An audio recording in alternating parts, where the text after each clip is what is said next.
Today is the day that you'll need that real ID, or you got to have your passport with you to breeze through security for your flight, even if you're not leaving the country. Let's take a look at a few different airports this morning. You got Miami, Newark Liberty, and New York's JFK and LaGuardia airports. Security lines there could get longer and longer throughout the day if you show up and you don't have all your ducks in a row, my friends. The Real ID deadline has been pushed back for nearly 2 decades until now, with last-minute scrambles nationwide to get those new IDs. But as of yesterday, get these numbers. 30 states were below 70% compliance, with a dozen below 40. NewsNation's Mills Hayes is at Chicago's O'Hare Airport this morning. Mills, good morning to you. It looks like things are picking up behind you. How are things looking at the nation's 4th busiest airport today?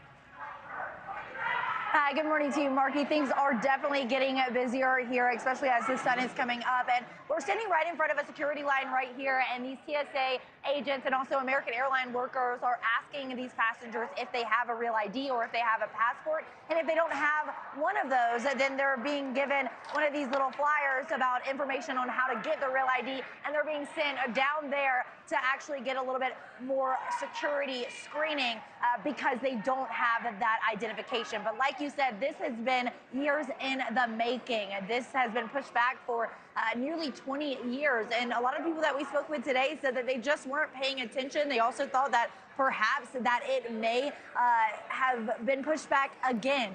Now, we did hear from Department of Homeland Security Secretary Kristi Noem just yesterday saying that if you don't have your real ID or a passport, you still can fly domestically, but you should try to arrive to the airport earlier.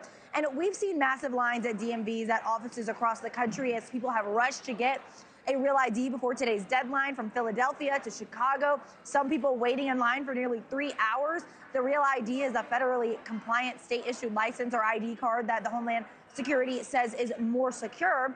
This was all from a law that was passed in 2005 after recommendations following 9/11, and it was supposed to go into effect in 2008, but has been repeatedly delayed. The whole idea is to better identify who is going through our nation's checkpoints and pinpoint security risks. And Secretary Noem says that 81% of travelers already have their real IDs, and she said that security checkpoints will also be accepting passports and tribal identification. And it's been interesting to see some of the people who have been turned away. And it was interesting. We saw a passenger, 2 people that were traveling together, and one person had their real ID, the other person didn't. And that one person was like, I didn't know, I had no idea. Their friend saying, well, I warned you multiple times. And so it's interesting to see this. But of course, we're just going to have a little bit of a longer security process for those people who don't have their real ID. But we did talk to some of the TSA agents, and they said that everything is going smoothly so far here at O'Hare. Thank you for watching. Subscribe below and download our NewsNation app right now on your phone, and you will get fact-based, unbiased news for all Americans.